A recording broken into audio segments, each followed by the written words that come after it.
ಆತ್ಮೀಯ ವೀಕ್ಷಕರೇ, ನೀವು ನೋಡ್ತಾ ಇರೋ ನಂಬರ್ ಒನ್ ಚಾನಲ್ಗೆ ಸ್ವಾಗತ ಬಯಸುತ್ತೇನೆ. ವೀಕ್ಷಕರೇ, ನಾನು ಸೈಯದ್. ಈಗ ಎಲ್ಲರ ದೃಷ್ಟಿ ಸತೀಶ್ ಜಾರಕಿಹೊಳಿ ಅವರ ಮುಂದೆ. ಯಾಕೆ ಸತೀಶ್ ಜಾರಕಿಹೊಳಿ ಅವರ ಮುಂದೆ ಎಲ್ಲರ ದೃಷ್ಟಿ ಅಂದರೆ, 2023ರಲ್ಲಿ ಕರ್ನಾಟಕದಿಂದ 150 ಕಾಂಗ್ರೆಸ್ ಅಭ್ಯರ್ಥಿಗಳನ್ನು ಶತಾಯಗತಾಯ ಗೆಲ್ಲಲಿಕ್ಕೆ ಅವರ ಮಿಂಚಿನ ಸಂಚಾರ ಬೆಳಗಾವಿ ಜಿಲ್ಲೆ ಅಷ್ಟೇ ಅಲ್ಲ, ರಾಜ್ಯಾದ್ಯಂತ ಅವರ ನಿಕಟ ಸಂಪರ್ಕವನ್ನು ಅವರ ಲಕ್ಷಾಂತರ ಅಭಿಮಾನಿಗಳು ಇವತ್ತು ಸತೀಶ್ ಜಾರಕಿಹೊಳಿ ಅವರನ್ನು ಕಣ್ಣಿಟ್ಟು ಕಣ್ಣು ನೋಡ್ತಾ ಇದೆ. ಎಲ್ಲರ ದೃಷ್ಟಿ ಅವರ ಮೇಲೆ ಬೀಳ್ತಾ ಇದೆ. 150 ಸೀಟು ಯಾವುದೇ ಪರಿಸ್ಥಿತಿಯಲ್ಲಿ ಸಿದ್ದರಾಮಯ್ಯ ಮತ್ತು D K Shivakumar, Satish Jarkiholi, Saleem Ahmed, Narayan, Ramalingareddy, M B Patil ಇಂಥ ಘಟಾನುಘಟಿಗಳ ನೇತೃತ್ವದಲ್ಲಿ ಯಾವುದೇ ಪರಿಸ್ಥಿತಿಯಲ್ಲಿ 2023ರಲ್ಲಿ 150 ಸೀಟುಗಳನ್ನು ಕಾಂಗ್ರೆಸ್ದಿಂದ ಗೆದ್ದು ಸರ್ಕಾರ ರಚನೆ ಮಾಡುವತ್ತ ದಾಪುಗಾಲು ಹಾಕಲಿಕ್ಕೆ ತುಂಬ ಹುಮ್ಮಸ್ಸಿನಿಂದ ತಯಾರಾಗ್ತಾ ಇದೆ ಜಾರಕಿಹೊಳಿ ಸೈನ್ಯ. ಅಂದರೆ ಅತಿಶಯೋಕ್ತಿ ಅಲ್ಲ ವೀಕ್ಷಕರೇ. ಬೆಳಗಾವಿ ಜಿಲ್ಲೆಯಲ್ಲಿ 18 ಸ್ಥಾನದಲ್ಲಿ 14 ಸ್ಥಾನವನ್ನು ಯಾವುದೇ ಪರಿಸ್ಥಿತಿಯಲ್ಲಿ ಗೆಲ್ಲಲೇಬೇಕೆಂಬುದು ಛಲ ಸತೀಶ್ ಜಾರಕಿಹೊಳಿ ಅವ್ರದ್ದೇ. ಈಗ ನೋಡಿ, ರಾಮದುರ್ಗದಿಂದ ಹಿಡಿದು ಲೋಕಸಭಾ ಉಪಚುನಾವಣೆಯಲ್ಲಿ ಅವರು ಮಾಡಿದ ಶಕ್ತಿ ಮೀರಿ ಪ್ರಯತ್ನ, ಮತಗಳ ಬ್ಯಾಂಕ್ ಎಷ್ಟೊಂದು ಕ್ರೋಢೀಕರಣಗೊಳಿಸಿದ್ದು ದಿಗ್ಭ್ರಮೆಗೊಳಿಸಿದೆ. ಒಂದು ಎಚ್ಚರಿಕೆ ಗಂಟೆ ಕೊಟ್ಟಿದೆ ಬಿ ಜೆ ಪಿಯವರಿಗೆ. ಅಚ್ಚೇ ದಿನ ಹೆಂಗೆ, ಅಚ್ಚೇ ದಿನ ಬೇಡ, ನಮಗೆ ನಮ್ಮ ಹಳೆಯ ದಿನಗಳೇ ಬೇಕು.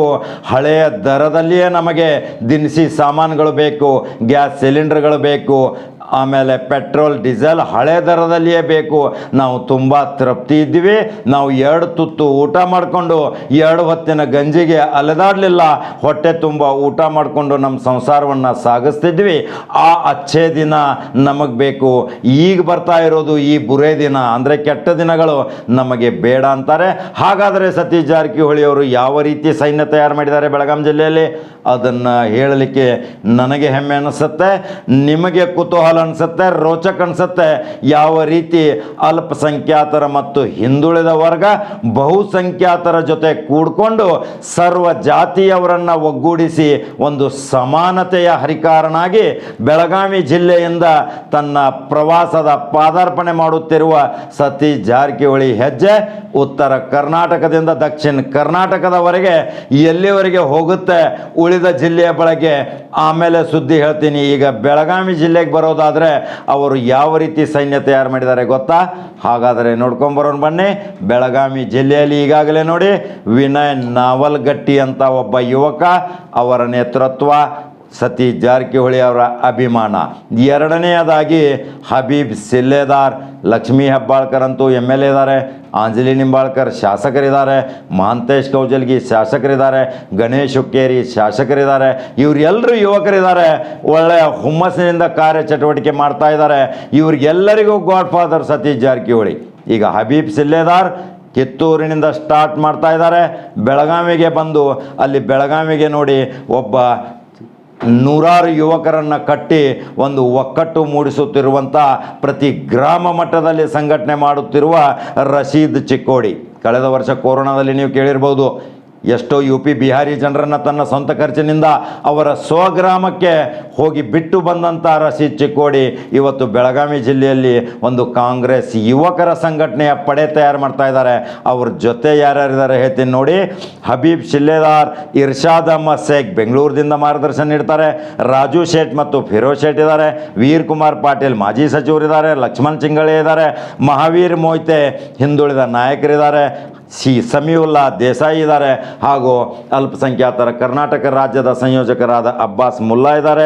ಈ ರಶೀದ್ ಚಿಕ್ಕೋಡಿ, ಸಲೀಂ ಖತೀಬ್, ನಿಯಾಜ್ ಮುಲ್ಲಾ, ಪರ್ವೇಜ್ ದೇವ್ಲಾಪುರ್, ರಸೂಲ್ ಮುಲ್ಲಾ, ಫಜಲ್ ಖಾನ್ ಪಠಾಣ್, ಅಬ್ದುಲ್ ಖಾದರ್ ಖಾದ್ರಿ, ಪರಶುರಾಮ್ ಡಗೆ, ರಮೇಶ್ ಗೋರಲ್, ಮಂಜುನಾಥ್ ಕಾಂಬಳೆ, ವಿಶ್ವನಾಥ್ ಗಾನಿಗೇರ್, ಮಹಾವೀರ್ ಮೊಯ್ತೆ, ಯಲ್ಲಪ್ಪ ಸಿಂಗೆ, ಇವರೆಲ್ಲರನ್ನ ಒಂದು ಒಗ್ಗೂಡಿಸಿ ಒಂದು ರಶೀದ್ ಚಿಕ್ಕೋಡಿ ಮತ್ತು ಸಮೀವುಲ್ಲಾ, ಅಬ್ಬಾಸ್ ಮುಲ್ಲಾ, ಮಹಾವೀರ್ ಮೊಯ್ತೆ, ಯಲ್ಲಪ್ಪ ಸಿಂಗೆ ಇವರು ಎಲ್ಲರ ಒಕ್ಕಟ್ಟು ಇವತ್ತು ಬೆಳಗಾವಿ ಜಿಲ್ಲೆಯಲ್ಲಿ ಅಲ್ಪಸಂಖ್ಯಾತರ ಘಟಕದ ವತಿಯಿಂದ, ಹಿಂದುಳಿದ ವರ್ಗದ ಘಟಕದ ವತಿಯಿಂದ, ಕಾರ್ಮಿಕ ಘಟಕ ವತಿಯಿಂದ ಇವತ್ತು ಬೆಳಗಾವಿ ಜಿಲ್ಲೆಯಲ್ಲಿ ಒಂದು 14 ಸೀಟು ತರುವಲ್ಲಿ ಶತ ಪ್ರಯತ್ನ ಮಾಡ್ತಾ ಇದೆ. ಮನೆಗೆ ಟಚ್ಚಿದ್ದಾರೆ. ಕೊರೋನಾದಲ್ಲಿ ಸಂತ್ರಸ್ತರಿಗೆ ಹೋಗಿ ಹಾಗೆ ಅವರು ದಾನ ಧರ್ಮ ಮಾಡಿದ್ದಾರೆ, ಅನ್ನ ಸಂತರ್ಪಣೆ ಮಾಡಿದ್ದಾರೆ, ಔಷಧೋಪಚಾರಗಳನ್ನ ಸಹಾಯ ಸಹಕಾರ ಮಾಡಿದ್ದಾರೆ, ಕೋವಿಡ್ ಕಿಟ್ಗಳನ್ನು ನೀಡಿದ್ದಾರೆ. ಲಕ್ಷ್ಮೀ ಹೆಬ್ಬಾಳ್ಕರ್ ನೇತೃತ್ವದಲ್ಲಿ ಆಂಜನೇಯ ನಿಂಬಾಳ್ಕರ್ ಸ್ವತಃ ಆಂಬ್ಯುಲೆನ್ಸ್ಗಳು ನೀಡಿದ್ದಾರೆ. ಅದೇ ಆಂಬ್ಯುಲೆನ್ಸ್ ತಾನೇ ಸ್ವತಃ ಹೊಡೆದು ಅದನ್ನು ತೋರಿಸಿದ್ದಾರೆ. ಇದಕ್ಕೆಲ್ಲ ಪ್ರೇರಣೆ ಮತ್ತು ಮಾರ್ಗದರ್ಶನ ಸಮಾನತೆಯ ನೇತಾರ, ಸರ್ವರ ಜೊತೆ ಸಹಬಾಳ್ವೆಯಿಂದ, ಸರ್ವರ ಜೊತೆ ಸುಖಿ ರೂಪದಲ್ಲಿ ನಗುಮುಖದಿಂದ ಆಹ್ವಾನಿಸಿ ಅವರ ಸುಖ ದುಃಖ ತಯಾರು ಮಾಡಿ ಸುಖ ದುಃಖ ವಿಚಾರ ಮಾಡುವಂಥ ಏಕೈಕ ನಾಯಕನೆಂದರೆ ಬೆಳಗಾವಿ ಜಿಲ್ಲೆಯಿಂದ ಪಾದಾರ್ಪಣೆ ಮಾಡುತ್ತಿರುವ ರಾಜ್ಯದ ಒಂದು ಚುಕ್ಕಾಣಿ ಹಿಡಿಯುವಲ್ಲಿ ಒಂದು ತಲ್ಲೀನರಾಗಿ ಲಕ್ಷಾಂತರ ಅಭಿಮಾನಿಗಳು ಅವರ ಹೆಸರನ್ನೇ ಇವತ್ತು ಕೂಗ್ತಾ ಇದ್ದಾರೆ. ರಾಜ್ಯದ ಚುಕ್ಕಾಣಿ ಹಿಡಿಯಲಿಕ್ಕೆ ಸತೀಶ್ ಜಾರಕಿಹೊಳಿ ಬರಬೇಕು. ಎಷ್ಟು ಮೌನ ಇರ್ತಾರೆ, ಸಹನಶೀಲರಿದ್ದಾರೆ, ಹೃದಯವಂತರಿದ್ದಾರೆ, ಎಲ್ಲರ ಜೊತೆ ಸಮವಾಗಿ ಎಲ್ಲರ ಜೊತೆ ಸಮಾನತೆಯ ನೇತಾರನಾಗಿ ಒಂದು ಹೊರಹೊಮ್ತಾ ಇದ್ದಾರೆ. ಅವರ ಸಾಮಾಜಿಕ ಚಟುವಟಿಕೆ ನೋಡಿ ಅವರು ಈ ಅಲ್ಪಸಂಖ್ಯಾತರಿಗೆ ಮತ್ತು ಹಿಂದುಳಿದವರಿಗೆ ಒಂದು ಪದೇ ಪದೇ ಸೂಚನೆ ಕೊಡ್ತಾ ಇರ್ತಾರೆ. ಆ ಸೂಚನೆ ಯಾವುದೆಂದರೆ ಶಿಕ್ಷಣದ ಕ್ರಾಂತಿ ಮಾಡ್ಕೋಬೇಕು, ಶಿಕ್ಷಣ ಸಂಸ್ಥೆಗಳನ್ನ ಹುಟ್ಟಾಕಿ ಶಿಕ್ಷಣಕ್ಕೆ ನಿಮ್ಮ ಮಕ್ಕಳನ್ನು ಪರಿಪಾಲನೆ ಮಾಡ್ಕೊಳ್ಳಿ, ಶಿಕ್ಷಣ ಕಲಿಸಿ. ಅದೇ ಅವರ ವಾಲ್ಮೀಕಿ ಜನಾಂಗದವರಿಗಾಗಿಯೇ ಅವರು ಸ್ವತಃ ರಾಜಕಾರಣ ಬರುವಕ್ಕಿಂತ ಮುಂಚಿತ ವಾಲ್ಮೀಕಿ ಜನತೆಗೆ ಒಂದು ನಾಯಕ ಸ್ಟೂಡೆಂಟ್ ಫೆಡರೇಷನ್ ತಯಾರು ಮಾಡಿ ಆ ಮಕ್ಕಳನ್ನು ಒಂದು ಸಮಾಜದ ಮುಖಿಯಾಗಿ ಅಂಬೇಡ್ಕರರ ತತ್ವ ಸಿದ್ಧಾಂತದೊಂದಿಗೆ ಬುದ್ಧ ಬಸವ ಅಂಬೇಡ್ಕರರ ಒಂದು ನೀತಿ ರೀತಿಯೊಂದಿಗೆ ಅವರನ್ನು ಒಂದು ತಯಾರು ಮಾಡಿದ ಕಾರ್ಖಾನೆಯ ನೇತಾರ ಅಂದರೆ ಸತೀಶ್ ಜಾರಕಿಹೊಳಿ ಅಂದರೆ ಅತಿಶಯೋಕ್ತಿ ಆಗೋಲ್ಲ.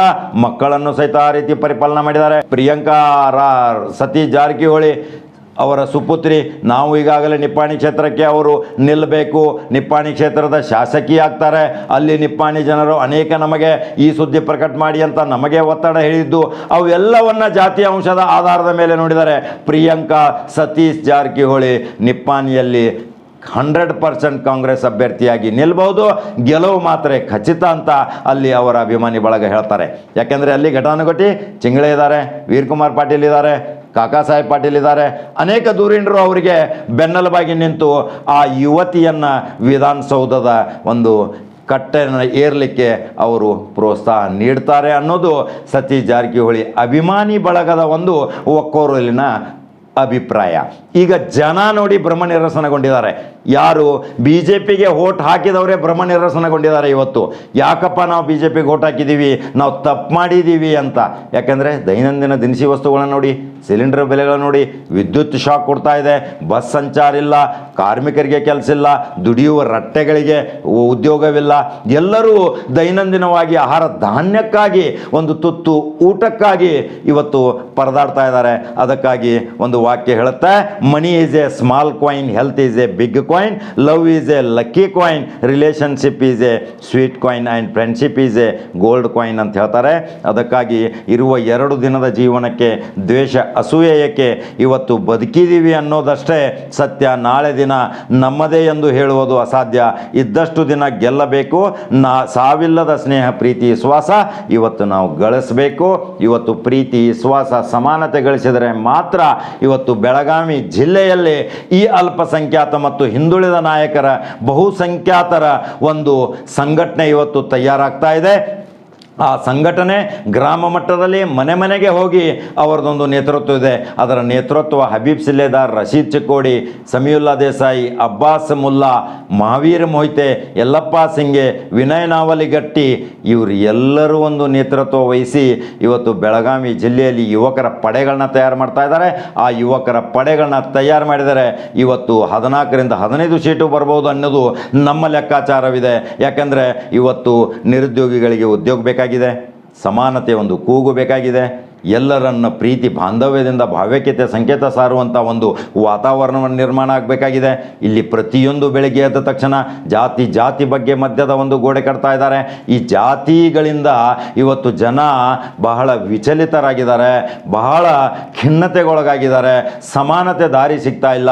ಆ ಸಮಾನತೆಯ ದಾರಿಯ ದೀಪವಾಗಿ ಸತೀಶ್ ಜಾರಕಿಹೊಳಿ ಇವತ್ತು ಆ ಚುಕ್ಕಾಣಿ ಹಿಡಿಲಿಕ್ಕೆ ಮುನ್ನುಗ್ಗಿದ್ದಾರೆ. ಅವರ ಹಿಂದೆ ಲಕ್ಷಾಂತರ ಪಡೆ ಇವತ್ತು ಕರ್ನಾಟಕ ರಾಜ್ಯಾದ್ಯಂತ ಇದೆ. ನೋಡಿ, ಮೈಸೂರಿನಲ್ಲಿ ಅಭಿಮಾನಿಗಳಿದ್ದಾರೆ, ಈ ಕಡೆ ಬನ್ನಿ ರಾಯಚೂರು ಬಳ್ಳಾರಿಯಲ್ಲಿ ಅಭಿಮಾನಿಗಳಿದ್ದಾರೆ, ಗುಲ್ಬರ್ಗ ಬೀದರ್ದಲ್ಲಿ ಅಭಿಮಾನಿಗಳಿದ್ದಾರೆ, ಬಾಗಲಕೋಟ್ ಬಿಜಾಪುರದಲ್ಲಿ ಅವರ ಅಭಿಮಾನಿಗಳಿದ್ದಾರೆ. ಎಷ್ಟೋ ಜನ ನಮ್ಮ ದೂರವಾಣಿಗೆ, ನಮ್ಮ ನಂಬರ್ 1 ಚಾನಲ್ಗೆ ದೂರವಾಣಿ ಮುಖಾಂತರ ಹೇಳ್ತಾ ಇರ್ತಾರೆ, ಕರ್ನಾಟಕ ರಾಜ್ಯದಲ್ಲಿ ಇಂಥವರೊಬ್ಬರು ನಾಯಕರಾಗಿ ಹೊರಹೊಮ್ಮಬೇಕು, ಪರಿಸ್ಥಿತಿ ಬಹಳ ವಿಷಮವಾಗಿದೆ, ಇವತ್ತು ಬಹಳ ತೊಂದರೆಯಲ್ಲಿದ್ದೀವಿ. ಇದೆಲ್ಲವನ್ನು ನೋಡಿದಾಗ ಬೆಳಗಾವಿ ಜಿಲ್ಲೆಯಲ್ಲಿ ಈ ಅಲ್ಪಸಂಖ್ಯಾತರ ಘಟಕ ಒಂದು ಇವತ್ತು ಏನು ಕಾರ್ಯ ಮಾಡ್ತಾ ಇದೆ, ಅವರ ಎಲ್ಲರ ಭಾವಚಿತ್ರಗಳನ್ನ ಇವತ್ತು ನಾವು ತೋರಿಸ್ತಾ ಇದ್ದೀವಿ. ತುಂಬ ಹೆಮ್ಮೆಯಿಂದ ತೋರಿಸ್ತಾ ಇದ್ದೀವಿ. ಯಾಕೆಂದರೆ ಇವತ್ತು ಹಸಿದವನಿಗೆ ಅನ್ನ ನೀಡಬೇಕು, ಜಾತಿ ವಿಜಾತಿ ಅನ್ನದೆ ಪ್ರತಿಯೊಬ್ಬರ ಮನೆಗೆ ಔಷಧೋಪಚಾರವನ್ನು, ಸಿಲಿಂಡರ್ ಆಕ್ಸಿಜನ್ಗಳನ್ನು, ಸ್ಯಾನಿಟೈಸರ್ ಮಾಸ್ಕ್ಗಳನ್ನು ಸತೀಶ್ ಅಭಿಮಾನಿ ಬಳಗ, ಸತೀಶ್ ಫೌಂಡೇಶನ್, ಸತೀಶ್ ಶುಗರ್ಸ್ದಿಂದ ಅನೇಕ ಲಕ್ಷಾಂತರ ಕೋಟ್ಯಾಂತರ ರೂಪಾಯಿಗಳನ್ನ ಖರ್ಚು ಮಾಡಿ ಇವತ್ತು ಸಮಾಜ ಸೇವೆಗಾಗಿ ಮುಡಿಪಾಕಿರ್ತಾರೆ. ಮತ್ತೊಂದು ಇಲ್ಲಿ ವಿಶೇಷತೆ ಹೇಳಬೇಕಂದ್ರೆ, ಸತೀಶ್ ಜಾರಕಿಹೊಳಿ ಅವರು ತಮ್ಮ ಶಾಸಕ ಸ್ಥಾನ ಆದಾಗಿಂದ ಯಾವುದೋ ವೇತನವನ್ನು ತೆಗೆದುಕೊಂಡ್ರೆ ಅದನ್ನು ದಾನದ ಧರ್ಮದ ರೂಪದಲ್ಲಿ ಕೊಡ್ತಾರೆ. ಇದನ್ನೊಂದು ಪ್ರಮುಖ ಅಂಶ ಒಂದು ತಿಳ್ಕೋಬೇಕು ವೀಕ್ಷಕರೇ. ಯಾಕಂದರೆ 2224 ಶಾಸಕರು ಏನು ಮಾಡ್ತಾರೆ ನಮಗೆ ಗೊತ್ತಿಲ್ಲ. ಆದರೆ ಸತೀಶ್ ಜಾರಕಿಹೊಳಿ ಅವರ ಒಂದು ವಿಶಿಷ್ಟ ವಿಧಾನಸಭಾ ಅಧಿವೇಶನಗಾದರೆ ಒಂದು ವಿಶೇಷ ಭತ್ತೆ ಎಲ್ರಿಗೂ ಕೊಡ್ತಾರೆ, TADA ಕೊಡ್ತಾರೆ, ಬಸ್ ಫೇರ್ ಕೊಡ್ತಾರೆ, ವಿಮಾನಯಾನ ಖರ್ಚು ಕೊಡ್ತಾರೆ, ಅಲ್ಲಿ ಇರುವ ವಸತಿ ಸೌಲಭ್ಯದ ವ್ಯವಸ್ಥೆ ಕೊಡ್ತಾರೆ, ಪ್ರತಿ ತಿಂಗಳ ವೇತನ ಕೊಡ್ತಾರೆ. ಆಮೇಲೆ ಮಾಜಿ ಶಾಸಕನಿಗೆ ಅಲ್ಲಿ ಪೆನ್ಷನ್ ಸಹಿತ ಕೊಡ್ತಾರೆ. ಆದರೆ ಇವರು ಆ ಬಂದಂಥ ದುಡ್ಡನ್ನು ತೆಗೆದುಕೊಂಡು ದಾನ ಧರ್ಮದ ರೂಪದಲ್ಲಿ ತಮ್ಮ ಫೌಂಡೇಶನ್ ಮುಖಾಂತರ ತಮ್ಮ ಅಭಿಮಾನಿ ಬಳಗದಲ್ಲಿ ಎಲ್ಲರಿಗೂ ಸಮಾನತೆಯಿಂದ ಹಂಚಿ ಬಡವರ ಕೂಗಿಗೆ ಇವತ್ತು ಅವರು ಸಮಪಾಲಾಗಿ ಹೋಗ್ತಾ ಇದ್ದಾರೆ ಅನ್ನೋದೇ ಇವತ್ತಿನ ಮಹತ್ವವಾದ ಸ್ಟೋರಿ ವೀಕ್ಷಕರೇ. ಇವೆಲ್ಲ ದೃಶ್ಯಗಳನ್ನ ನೀವು ನೋಡಿ ಇವತ್ತು ಈ ಅಲ್ಪಸಂಖ್ಯಾತ ಘಟಕ ಏನು ಮಾಡ್ತಾ ಇದೆ. ಈಗ ಮಿಂಚಿನ ಸಂಚಾರದಲ್ಲಿ ರಾಯಬಾಗ್ ಮತ್ತು ಕುರ್ಚಿಯಲ್ಲಿ ಸತೀಶ್ ಜಾರಕಿಹೊಳಿ ಪಾದಾರ್ಪಣೆ ಮಾಡ್ತಾ ಇದ್ದಾರೆ. ಮೊನ್ನೆ ನಿಪ್ಪಾಣಿ ಮುಗಿಸಿದ್ರು, ಈಗ ಅಥಣಿ ಹೋಗ್ತಾ ಇದ್ದಾರೆ. ಸರ್ಕಾರಿ ಆಸ್ಪತ್ರೆಗಳಿಗೆ ಹೋಗಿ ಅಲ್ಲಿ ರೋಗ ರುಜಿನಗಳು ಯಾವ ರೀತಿ ಇದೆ, ಕೋವಿಡ್ ಏನು ಪರಿಣಾಮಕಾರಿ ಕೆಲಸ ಮಾಡ್ತಾ ಇದೆ, ಯಾವ ರೀತಿಯಲ್ಲಿ ಸಂತ್ರಸ್ತರಿಗೆ ನೋವಾಗ್ತಾ ಇದೆ, ಆ ನೋವಿಗೆ ಸ್ಪಂದಿಸಲಿಕ್ಕೆ ಅಥಣಿ ಮತ್ತು ಐನಾಪುರ್, ಕುಡ್ಚಿ, ರಾಯಬಾಗ್ ಇಂಥವೆಲ್ಲ ಹಳ್ಳಿಗಳಲ್ಲಿ ತಾಲೂಕು ಮಟ್ಟದಲ್ಲಿ ಹೋಗಿ ಅಧಿಕಾರಿ ವೈದ್ಯರ ಜೊತೆ ಸಮಾಲೋಚನೆ ಮಾಡಿ ಈ ಪ್ರವಾಸವನ್ನು ಈ ಕಡೆ ಮಾಡ್ತಾ ಇದ್ದಾರೆ. ಮತ್ತೆ ಮುಂದೆ ರಾಮದುರ್ಗದಿಂದ ಪ್ರವಾಸ ಪ್ರಾರಂಭ ಮಾಡ್ತಾ ಇದ್ದಾರೆ. ಅವರು ಸೌದತ್ತಿಯಲ್ಲಿ ಹೋಗ್ತಾರೆ, ಕಿತ್ತೂರು ಭಾಗದಲ್ಲಿ ಹೋಗ್ತಾರೆ, ಖಾನಾಪುರ್ಗೆ ಹೋಗ್ತಾರೆ, ಬೆಳಗಾವಿ ನಗರದಲ್ಲಿ ಈಗಾಗಲೇ 2-3 ಸುತ್ತಿನ ಪ್ರವಾಸ ಮಾಡಿದ್ದಾರೆ. ಈ ಶಾಸಕರಲ್ಲಿ ಕನಿಷ್ಠ 18 ಶಾಸಕರಲ್ಲಿ ಒಂದು 4-5 ಶಾಸಕರು ಕೇವಲ ಪ್ರವಾಸ ಮಾಡ್ತಾ ಇದ್ದಾರೆ, ಉಳಿದವರು ಪ್ರವಾಸ ಮಾಡ್ತಾ ಇಲ್ಲ. ರೋಗಕ್ಕೆ ಭಯ ಹೊಂದಿ ಮನೆಯಲ್ಲಿ ಕೂತರೆ. ಆದರೆ ಸತೀಶ್ ಜಾರಕಿಹೊಳಿ ಯಾವುದೇ ವಿಶ್ರಾಮ ಇಲ್ಲ. ದಿನದ 24 ಗಂಟೆಯಲ್ಲಿ 10-12 ಗಂಟೆ ಕೇವಲ ಸಮಾಜ ಸೇವೆಗಾಗಿ ಮೀಸಲಿಡ್ತಾರಂದರೆ ಏನು ಅವಶ್ಯಕತೆ ಇದೆ ಅವರಿಗೆ? ಏನು ರಾಜಕಾರಣದಿಂದ ಏನು ಮಾಡಬೇಕು? ರಾಜಕಾರಣ ಅಂದರೆ ಇದು ಒಂದು ಉದ್ಯೋಗ ಅಲ್ಲ, ಇದು ಒಂದು ಸಮಾಜ ಸೇವೆ ಅಂತ ತಿಳ್ಕೊಂಡವರು ಸತೀಶ್ ಜಾರಕಿಹೊಳಿ ಮಾತ್ರ. ಇದನ್ನು ಸಂಪೂರ್ಣವಾಗಿ ವಿಡಿಯೋ ಇವತ್ತು ನೋಡಿ ಈ ಎಲ್ಲ ಅಲ್ಪಸಂಖ್ಯಾತ ಮತ್ತು ಹಿಂದುಳಿದ ವರ್ಗ ಅವರ ಅಭಿಮಾನಿ ಬಳಗ ಜಿಲ್ಲಾದ್ಯಂತ ಏನೇನು ಕಾರ್ಯ ಮಾಡ್ತಾ ಇದೆ ಎಲ್ಲ ಭಾವಚಿತ್ರಗಳನ್ನು ಬೆಂಗಳೂರಿನ ನೇತಾರದೊಂದಿಗೆ, ದೆಹಲಿ ನೇತಾರದೊಂದಿಗೆ ಇವತ್ತು ಸಂಪೂರ್ಣ ಆ ಯುವಕರ ಚಿತ್ರಗಳನ್ನ ತೋರಿಸ್ತಾ ಇದ್ದೀನಿ ವೀಕ್ಷಕರೇ. ಇದನ್ನು ನೋಡಿ ಸತೀಶ್ ಜಾರಕಿಹೊಳಿಯ ಸೈನ್ಯ ಸೇರಿ ಅಲ್ಲಿ ನಿಮಗೆ ಸುಭದ್ರ ಒಂದು ಅವಕಾಶ ಇದೆ, ಉಜ್ವಲ ಭವಿಷ್ಯವಿದೆ ಅನ್ನೋದೇ ಇವತ್ತಿನ ಮಹತ್ವವಾದ ಸ್ಟೋರಿ. ಮತ್ತೆ ಮಹತ್ವದ ಸ್ಟೋರಿಯೊಂದಿಗೆ ಬರ್ತೀನಿ. ನಿಮ್ಮ ಅನಿಸಿಕೆಗಳನ್ನ ನಮ್ಮ ಕಮೆಂಟ್ ಬಾಕ್ಸಲ್ಲಿ ತಿಳಿಸಿ. ನಂಬರ್ 1 ಚಾನಲ್ ಫಾಲೋ ಮಾಡೋದನ್ನು ಮರಿಬೇಡಿ ವೀಕ್ಷಕರೇ. ನಮಸ್ಕಾರ.